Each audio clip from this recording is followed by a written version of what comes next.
El Señor esté con ustedes. Y con tu espíritu. Lectura del Santo Evangelio según San Lucas. Gloria a ti, Señor.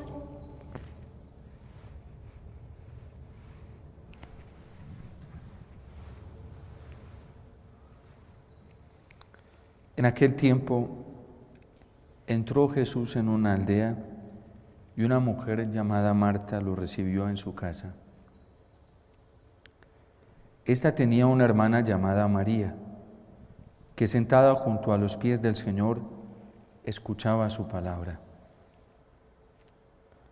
Marta, en cambio, andaba muy afanada con los muchos servicios, hasta que, acercándose, dijo: Señor,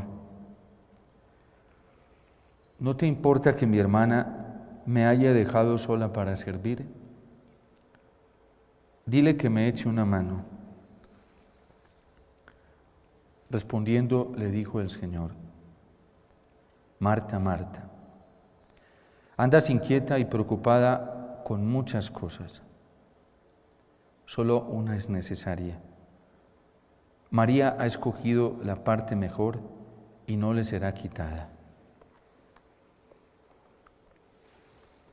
Palabra del Señor. Gloria a ti, Señor Jesús.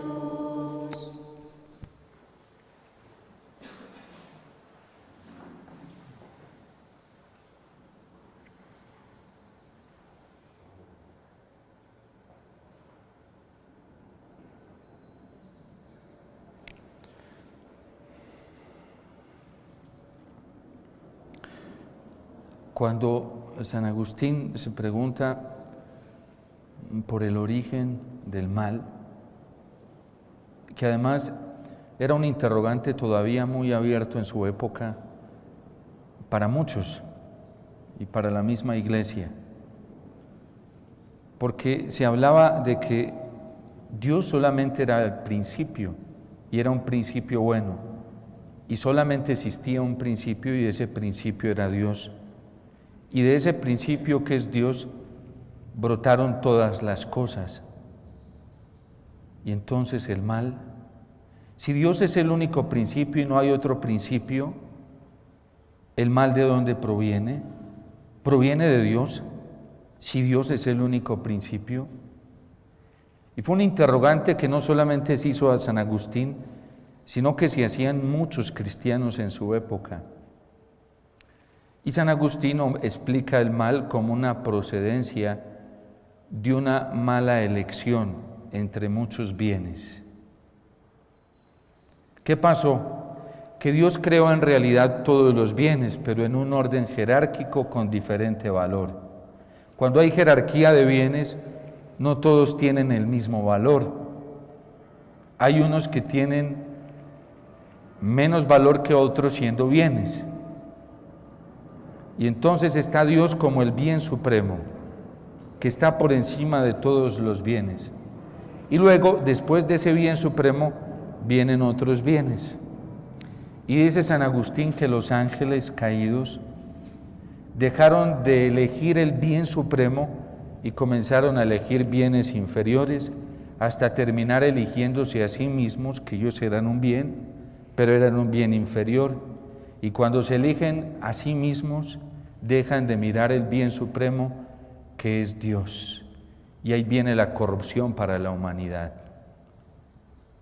Últimamente en la Iglesia se ha hablado del mal menor como un principio de elección. De hecho, ahorita para las elecciones muchos católicos y cristianos lo tuvieron en cuenta. Y es muy paradójico porque cuando el diablo se pervierte, no elige entre males, elige entre bienes y elige un bien inferior, pero la degradación moral y el relativismo racional en la Iglesia ha invadido hasta las esferas más profundas de la misma Iglesia, porque algunos ya no eligen entre bienes, sino que eligen entre males y eligen el mal menor. Como si filosóficamente a partir de un mal se pudiera obtener un bien, eso es imposible. En el grado más justo de la razón y de la inteligencia, jamás es posible obtener un bien de un mal. Eso es imposible. Quien piense justamente de manera racional, es imposible, porque la procedencia de un mal, así sea menor, siempre va a ser otro mal, ¿sí? El problema hoy es que nosotros no tenemos la capacidad de identificar cuál es el verdadero bien, así, verdadero bien, porque bienes hay muchos, pero habría que preguntarse primero de todos los bienes, cuál es el verdadero, y en la opción cristiana habría que preguntarse cuál es el bien supremo y el bien más importante. ¿Por qué digo esto a modo de introducción antes de entrar al Evangelio? Porque es lo que Jesús le está diciendo a Marta. Marta, tú estás haciendo muchos bienes, pero no estás eligiendo el mejor de todos. María se ha quedado con la mejor parte que no le será quitada, y por eso ella no está en peligro de perderse. Ella nunca va a estar en peligro de desorientarse. Satanás cayó en el peligro de la desorientación siendo un ángel bueno y siendo bueno en sí mismo, pero se puso a elegir lo que no era más importante. Los cristianos elegimos entre los bienes jerárquicos, elegimos el bien mayor, el mejor, el superior, y allí tenemos la garantía de nunca equivocarnos y de nunca caer en la perversión y sobre todo en el daño moral y el daño espiritual.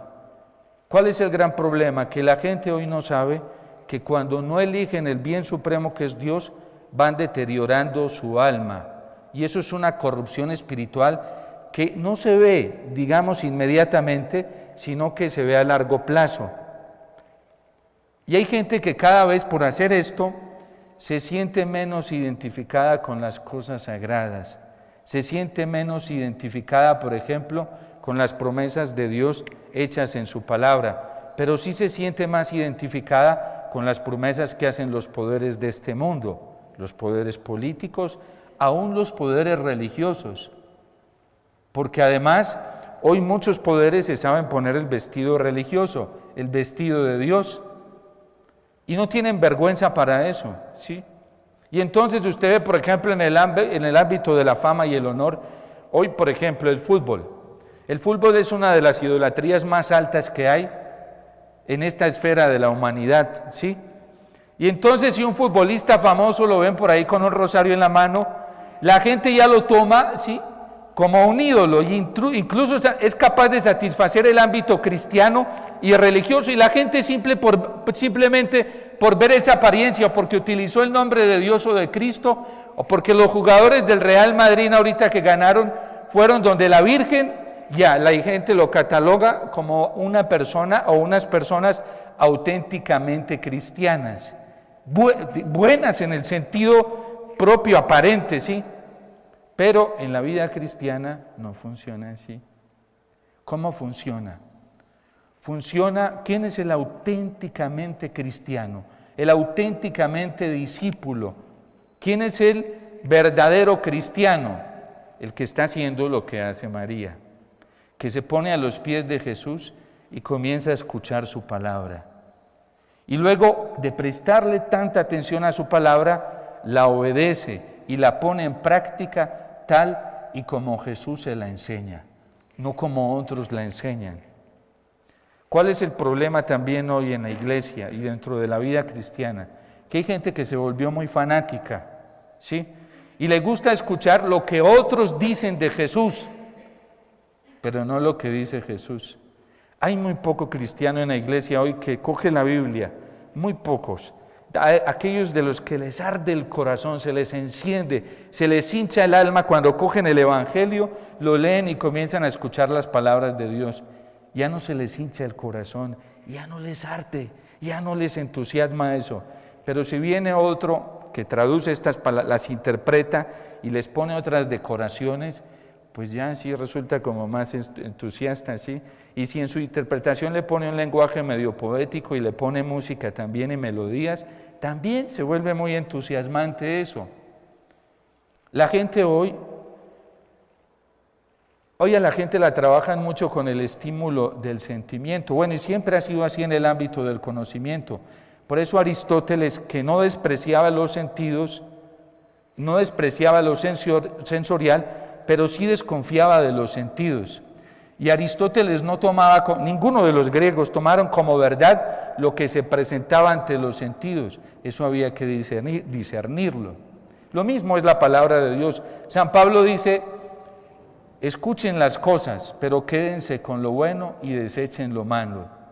Los cristianos hoy muy poco disciernen. ¿Por qué?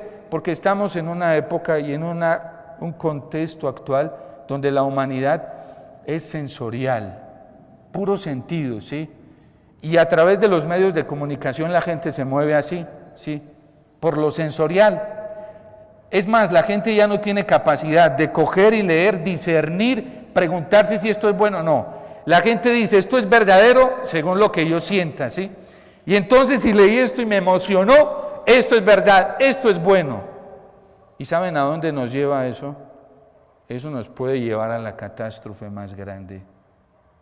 Porque ni siquiera en el ámbito racional, intelectivo, una persona que es justa en el ámbito del conocimiento jamás haría esto. Jamás lo haría.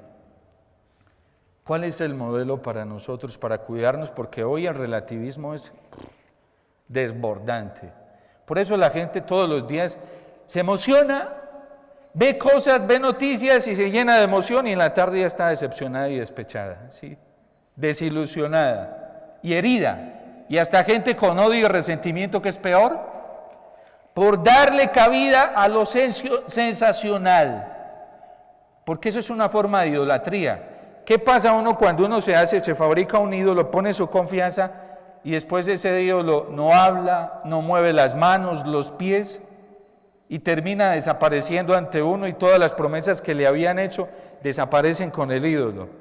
¿Cómo queda el corazón? Decepcionado, despechado, desilusionado y hasta resentido.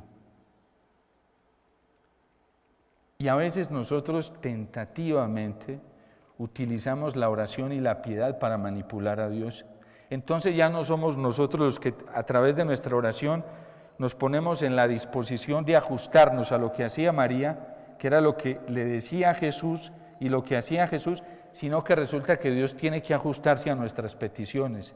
Y si no me lo da, también me resiento con Él. Y si las cosas me salen contrarias a como yo se las exigí, no como Él me las propuso, sino yo como yo las exigí, entonces la gente hasta termina resentida con Dios y reclamando y reprochándole a Dios, pero no es un problema del Señor. Es que es un problema que yo jamás lo escuché a Él. Y yo jamás me dejé instruir por Él para ver qué era lo que debía pedir. Y la demostración clara de eso es que la gente no conoce el Evangelio, no conoce la palabra de Dios. Si yo no conozco la palabra de Cristo, el misterio del cual está hablando San Pablo en la carta a los Colosenses, ese misterio escondido que le fue revelado solamente a algunos que humildemente lo quisieron acoger, ¿yo cómo voy a saber que lo que estoy pidiendo si es correcto o no? San Pablo por eso advertía y decía en la carta a los romanos que nosotros no sabemos pedir como conviene. En Colombia, por ejemplo, ahorita en elecciones, muchos católicos, y lo digo porque me escribían, estaban resentidos con Dios, despechados al otro día después de las elecciones presidenciales. Padre, y yo me puse a hacer ayunos, vigilias, y es que Dios te dijo que hicieras eso. Pues padre, es que varias personas me dijeron, hasta sacerdotes. Pues no escucharon a Dios. ¿Saben cuál es el fruto del paso de Dios y cuando se hace la voluntad de Dios? Queda la paz, queda la alegría, queda la esperanza, queda la fe más fortalecida, gozo en el corazón. Y así se dieron cuenta muchos católicos que no hicieron la voluntad de Dios. Así les hubieran predicado y dicho eso, uno lo descubre en el corazón por los frutos que deja la voluntad de Dios en el alma. Dios nunca lo deja a uno defraudado, nunca, porque Dios no se muestra así externamente, se muestra internamente. Abraham es una demostración de saber esperar en Dios. ¿Qué estaba haciendo Abraham? Sentado en la puerta de su tienda. ¿Y saben por qué estaba sentado en la puerta de su tienda? Porque Dios ya le había hecho una promesa. Y Dios le dijo que estuviera atento porque en cualquier momento él pasaba. Y Abraham no se fió de todo lo que hacían los demás alrededor. Se fió de una promesa que él había recibido de parte de Dios en su corazón. Incluso a Abraham no le tocó fácil porque hasta su mujer era incrédula. Y era de esos pesimistas que están pegados a uno y le dicen es que tú tienes que hacer esto y tiene que ser así. Tan pesimista era que ante esta teofanía, manifestación de Dios, le dicen los ángeles a Abraham, al próximo año, a nuestra vuelta para esta misma época, tu mujer dará a luz un hijo. ¿Y qué hizo Sara? Se rió y ni siquiera externamente, hizo un sarcasmo interno y dijo, nosotros ya tan viejos, ella ya había dejado de esperar en Dios. Sara no esperaba en Dios. Dios prueba nuestra esperanza. Y hasta el último momento, a ver cuál es nuestra reacción. Ahorita Dios nos ha estado probando y la gente no se ha dado cuenta. Y nos va a seguir probando. Y cada vez va a ser más fuerte. A ver qué hacemos nosotros. Con Abraham lo hizo hasta la ancianidad.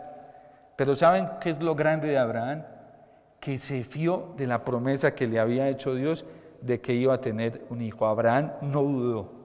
Y si Dios me lo prometió, así yo esté muriendo en agonía, Él lo va a hacer. ¿Cómo? Él sabe cómo lo hace. Eso es propio del que confía en Dios, porque sabe que para Dios no hay nada imposible. No hay nada imposible. Me decía un sacerdote, Omítar, usted debería ser más prudente, ¿sí? Porque usted se pone a hablar de cosas y cuando menos piensa lo van a dejar sin el ejercicio ministerial y la gente lo necesita. Hoy la gente necesita sacerdotes, es que la gente carece, la gente nos necesita, Omítar. Y le dije, vea padre, ni yo ni usted somos indispensables en la tarea de evangelización y de salvación. Usted y yo no somos indispensables. Y si a mí me quitan del rincón hoy y me encierran, Dios no tiene problema, Dios es Dios. Eso no lo va a limitar en su poder, Él sabe sacar hijos de Abraham de las piedras. Y va y se consigue otros sacerdotes mejores. Entonces usted y yo no somos indispensables, uno tiene que hacer la tarea que le toca y seguir adelante. Porque a veces somos presuntuosos y creemos que la salvación de la humanidad depende de nosotros o de alguna institución o de alguna persona, o como le pasó a muchos católicos ahorita en Colombia, que dependen de un político. A nosotros no nos va a salvar ningún político, ningún partido político, nos va a salvar el corazón de Jesús.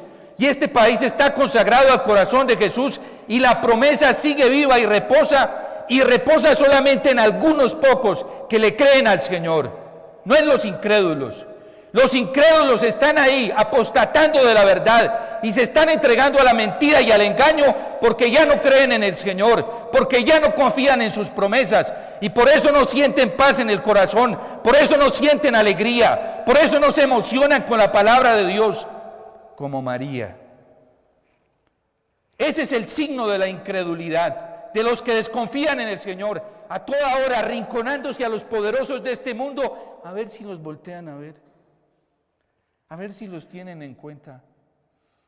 Ayer en la homilía yo les leí una carta del vicepresidente de Filipinas, que fue el periodo del año, creo, 89 hasta el 90 y punta. Bueno, me perdonan la falta de exactitud porque no tengo muy buena memoria, pero fue en su periodo.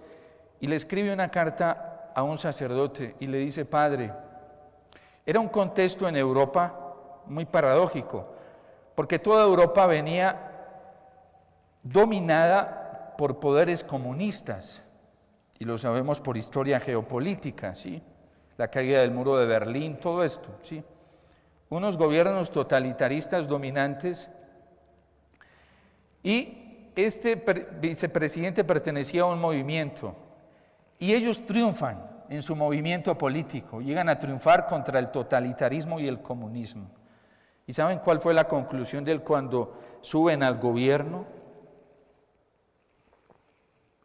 le escribe al Padre y le dice: cuando nosotros empezamos nuestro movimiento revolucionario, nos dimos cuenta que solo a través de la oración se hacía una verdadera revolución. Y por eso el mundo dice: necesita un nuevo Pentecostés. Y lo está diciendo un vicepresidente, ¿sí? Un político. Y este mundo necesita una verdadera revolución, y esa verdadera revolución es Pentecostés. Y esa revolución va a venir cuando todos terminemos doblegados, inclinados, arrodillados a los pies del corazón eucarístico de Cristo, para que se haga su voluntad, no la mía. ¿Cuántos católicos ahorita para la segunda vuelta le exigían a Dios que tenía que ser así? Y yo he hecho ayunos y gente haciendo ayunos de 40 días, pues se les perdieron, porque no lograron lo que estaban pidiendo. Y vigilias pidiendo una cosa, a lo que ellos les parecía, lo que al relativismo le parece. Y después se sienten traicionados, defraudados, porque así pasa cuando nos fabricamos ídolos despechados, y luego más despechados aún todavía. Y dice uno de los candidatos: yo no sé por qué la gente se siente traicionada. Si ellos sabían, yo desde el primer momento dije para dónde iba. Eso es lo paradójico cuando no confiamos en Dios, cuando no estamos atentos a la palabra del Señor, cuando no doblamos nuestra rodilla para escuchar su recomendación y lo que Él nos dice. María ha escogido la mejor parte, que no le será quitada. Y lo más grave hoy, es que la gente ya no está haciendo. Satanás hizo elecciones entre bienes, y de todos los bienes eligió bienes inferiores. El problema hoy de relativismo dentro de la iglesia es que ya no estamos haciendo elecciones entre bienes sino entre males. Peor todavía. Y cuando tú eliges un mal menor, ¿sabes qué pasa? Que la otra elección que vas a hacer es mayor. O sea que el mal va a ser mayor. Porque así funciona el camino de la imperfección. Ninguno viene a ser, nosotros lo tenemos en nuestras constituciones, los hijos y las hijas del Fiat, como un claro criterio de discernimiento. Ninguno viene a ser ni muy bueno ni muy malo, ¿sí? Tanto el bien como el mal va creciendo en la persona, y eso crece de acuerdo a las elecciones que hagan. Y tiene un encabezado en nuestras constituciones esta es la parte central, pero en el encabezado dicen: la fidelidad en lo pequeño es la garantía de tenerlo en lo mucho. La infidelidad en lo pequeño es la garantía de tenerlo en lo mucho. Quien no sea fiel en lo poco, tampoco va a ser fiel en lo mucho. Así como la analogía nos sirve, o el silogismo, para decir que quien es fiel en lo poco, lo será en lo mucho. Hoy hay muchos con vocación de martirio, sí, pero es una vocación que se la han inventado ellos. O con vocación, todos tenemos vocación de santos, ¿sí? Pero un prototipo de santos inventados por los hombres, y el prototipo ya está inventado por Dios. La santidad no la tiene que inventar, ni nos la tiene que traducir, ni explicar nadie. Nos la explicó Cristo. Y por eso San Pablo le está diciendo en la carta a los Colosenses, ¿sí? Que ese misterio escondido que es Cristo le ha llegado a él a su corazón, del cual él es ministro, y eso es lo que predica. San Pablo no predica otra cosa. Hoy, por ejemplo, quien hable de la Eucaristía como valor absoluto y único camino de salvación, quien hable de la adoración eucarística como la solución para el mundo, para los gobiernos, para los países, está condenado a la exclusión. Y dice: eso es un fundamentalista, ¿sí? Y ese está muy equivocado. Pero es la Eucaristía, ¿no? Es la Eucaristía, o sea, es Cristo. Y quien hable del Santo Rosario como la salida para llegar más rápidamente a la única solución, está loco. Usted no sabe nada de lo que está pasando en el mundo. Usted está desenchufado de la realidad humana. ¿Quiénes son los más poderosos hoy? ¿Sí? Y los que tienen más autoridad para hablar, los referentes de verdad. ¿Quiénes son hoy? los que tienen más conocimiento en el ámbito financiero para este sistema económico. Así es.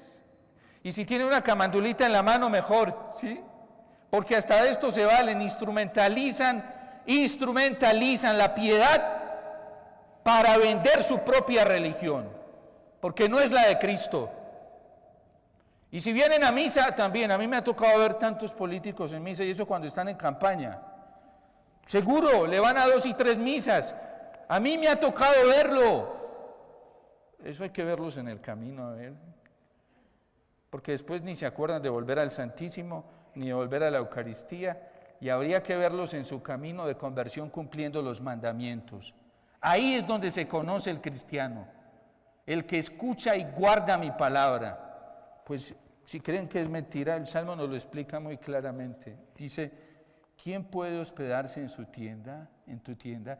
¿Quién es el Miren, la iglesia, catecismo, además el catecismo, no crean que es doctrina de segunda mano, porque algunos hoy hasta allá católicos se atreven a poner el catecismo como por allá, ya no de segunda, ni de tercera, ya ni le tienen espacio en el orden jerárquico de los valores. Ya hay algunos cardenales y hasta obispos que están pidiéndole al Papa que cambie eso. Y el catecismo es magisterio infalible, regla segura para discernir la verdad de la fe católica. ¿Qué nos dice el catecismo? Que quién es católico. A nosotros no nos hace católicos una partida de bautismo, un registro de matrimonio, un registro de confirmación o una asentación en la partida de bautismo, tampoco. ¿Sí? Porque abajo tiene el registro bautismal, tiene notas marginales para ver si es casado, a ver en qué estado de vida está, si es sacerdote religioso o religioso. Entonces, si estoy ahí en esa ficha, yo soy católico, padre apostólico y romano, sí, pero de papel. Habría que ver en el cumplimiento de los mandamientos de la ley de Dios, en el cumplimiento del Evangelio y en el cumplimiento de los mandamientos de la iglesia. Y hay católicos que no se saben los mandamientos de la iglesia. Para acabar de ajustar. Padre, y es que es necesario saber. Claro, uno escucha como la Virgen. La Virgen se pasó todo el tiempo escuchando la palabra de Dios, tanto que en su cántico del Magnificat, ¿qué aparece en el cántico del Magnificat? Todo un resumen, una síntesis de la palabra de Dios desde el Antiguo Testamento que ella ya había guardado en su corazón. Es que hasta en el ámbito de la pedagogía cognitiva sabemos que nada hay en la inteligencia que primero no haya pasado por los sentidos. ¿Cómo aprenden los niños? ¿Cuál es el primer camino de aprendizaje? Viendo, sí. Uno ve y guarda, uno escucha y guarda lo que escucha. Uno toca, porque todos estos métodos sensoriales son los que nos ayudan, ¿sí? Para tener un conocimiento, para aprender las cosas. Hasta en el ámbito del conocimiento, eso es lógico, ¿sí? Entonces hay que dedicarle mucho tiempo a la palabra de Dios, a aprendérsela, a escucharla, a guardarla. Si tú no la escuchas, ¿cómo la vas a guardar? Y si tú no sabes cuáles son los mandamientos de la iglesia porque no te preocupas por ir a buscarlos, ¿cómo vas a saber cuáles son los mandamientos? Y si no lo sabes, ¿cómo los vas a cumplir? Pero pregúnteles a la gente por series hoy, series de Netflix y todo eso, y se lo saben, se lo aprenden de memoria, novelas y se las saben de memoria. Se las saben. Así estamos de invadidos y así nos entra la corrupción al corazón y así nos vamos volviendo, vamos entrando en esa misma colada. Miren lo que dice el Salmo, ¿quién? ¿Quién puede hospedarse en su tienda? Dice, el que procede honradamente, el que practica, no el que sabe mucho de justicia, sí. Hoy hay muchos juristas, saben demasiado. El que practica la justicia, el que tiene intenciones leales, la lealtad, hablar hoy de lealtad. Lealtad. Y no calumnia con su lengua. Y eso que estamos en un ambiente de desacreditación y de calumnia. Y la calumnia es una ofensa grave contra el 8º mandamiento. Gravísima. Porque ya no solamente es difamación, aunque la persona haya cometido un error, que la difamación también es grave. Así la persona haya cometido un error, no se puede difamar. No se puede, pero la calumnia es mucho peor, porque la calumnia no es una verdad objetiva.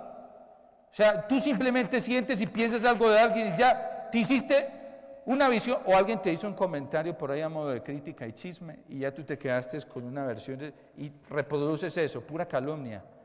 Porque hasta que tú no compruebes si eso es real, uno no lo puede aprender como una verdad objetiva. La gente se asusta, ¿por qué? Porque eso es una enfermedad ya, es un hábito, parece que fuera cultural, de cultural no tiene nada, ¿sí? Es un vicio fruto del pecado. Contra el 8º mandamiento que dice no mentir ni levantar falso testimonio. La dignidad de la persona hay que respetarla. La respeta a Dios mismo, porque es sagrada, santa, porque es creación de Dios. ¿A qué estamos asistiendo hoy? Una deformación de la dignidad y del bien a los grados más altísimos, ¿sí? El que no hace mal a su prójimo, aquí va a hablar de la difamación, ni difama al vecino. Así la persona haya cometido un error. Y uno puede a populis, a vientos populis, ¿sí?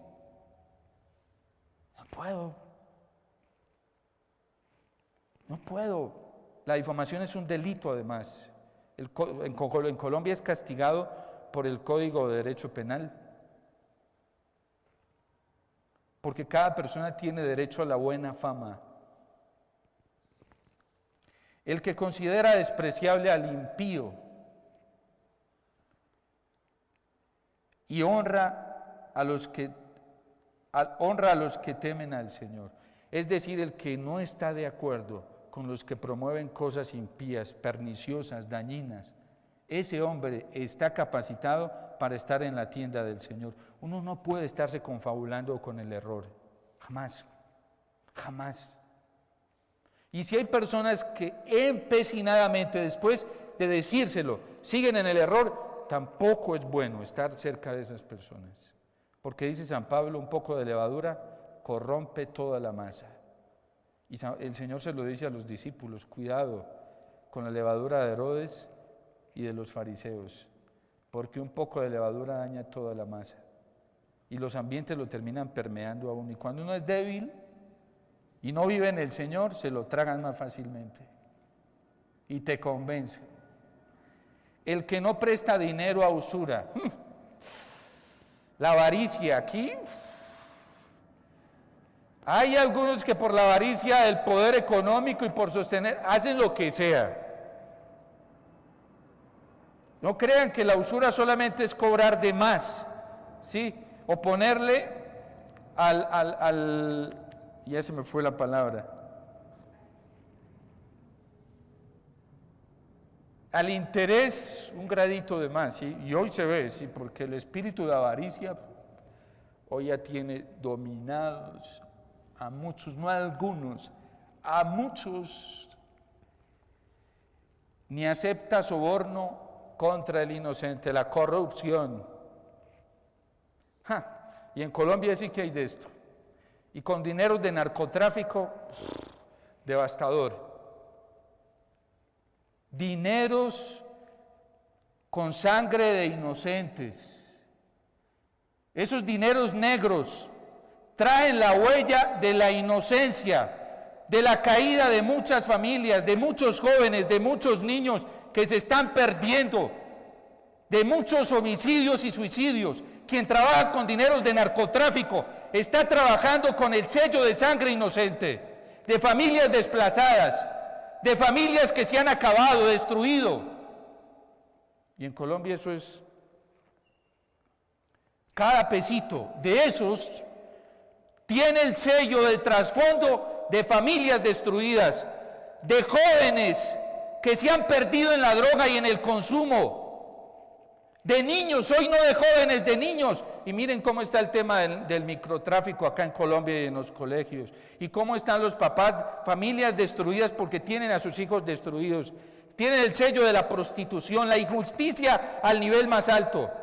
No creen que ahí se puede, es que el mal menor, mal menor.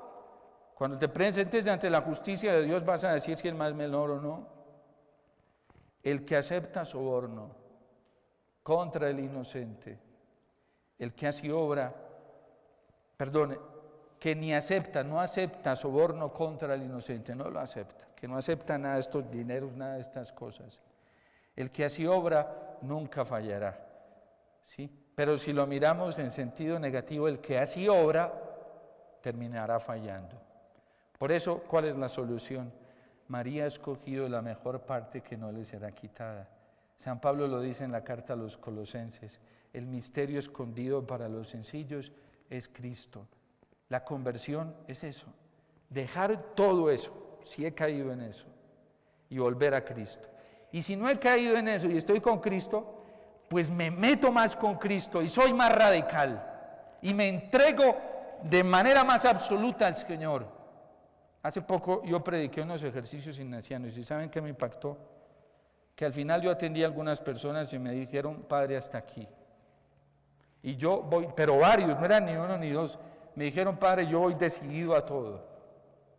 Pero el Señor les dio una gracia muy grande, una luz impresionante. Y les dicen, se ponen a hacerle caso al Padre Omar. El Padre Omar es un exagerado, los está llevando a la exageración. Bueno, a mí me interesa la salvación de las almas. Yo pienso en el destino eterno de las almas, no en el destino temporal. Al fin de cuentas, en cualquier momento nos vamos a morir, ¿sí? Y el Señor nos tiene una mansión, si somos fieles, una mansión, no una casita, ni una chocita. Nos tiene una mansión preparada en el cielo. ¿Y saben cuál es la promesa? Por eso Abraham se entusiasmó tanto y María también, ¿sí? Porque en el cielo el Señor dice que Él mismo, si somos fieles a sus mandatos, pase lo que pase, Él mismo se pondrá a servirnos a la mesa. Él mismo. Y ya nos hizo una demostración de eso en la última cena y nos la hace todos los días, ¿saben dónde? En la Eucaristía. Él mismo como sumo sacerdote viene y nos sirve el alimento. Nosotros nos sentamos, por eso están ustedes sentados. Cristo, ¿sí? La persona de Cristo en el sacerdote, Él mismo les sirve y los alimenta. ¿Acaso no lo ven cada que van a la Eucaristía? ¿Quién es el que les sirve? ¿Quién es el que los atiende? Él mismo. Ese es el grado de humildad más alto de Dios Padre, porque todo lo que Cristo nos mostró, se lo aprendió a su papá. Se lo aprendió a su papá. Hace poco estaba predicando unos retiros, me llevan a una ermita en el Perú y me impactó, yo estaba un poco cansado y ya quería como irme, Padre, venga, vamos allí, que no nos demoramos, y estaba pensando en mí mismo, en mi cansancio. Y me dice alguien, Padre, hay que darlo todo por las almas. Yo les había acabado de predicar un retiro. Y dije, qué vergüenza, me voy ya con él. Y sí, me fui. Usted nos enseña y me fui. Cuando llego, qué impacto tan grande. Me encuentro una imagen del Padre Celestial, está sentado en una silla y me pongo a mirarlo. Y me pongo a detallarlo. Y el Padre no tiene corona, ¿sí? Porque yo siempre miraba al Padre pues como omnipotente, poderoso. El mundo lo tiene así en su corazón. Cuando me pongo a mirar y tiene la corona tirada en el piso, en sus pies. Yo dije, Dios mío, a mí me había impactado mucho la humildad de Cristo, me impacta muchísimo la humildad de Jesús, que se postra a los pies, se tira a lavar los pies. Pero yo al Padre nunca lo había pensado así. Y se me vino ese pasaje del Evangelio Juan 5, creo que es 17, bueno, me perdonan la impresión, la inexactitud, pero en el capítulo 5 está. Dice Jesús, mi Padre trabaja y yo también trabajo, porque yo hago todo lo que le veo hacer a mi Padre. Y yo dije, wow, o sea, toda la humildad que Jesús hizo, se la aprendió a su papá. El más humilde es el Padre. Y esa es la promesa que Él tiene reservada para sus fieles en la eternidad.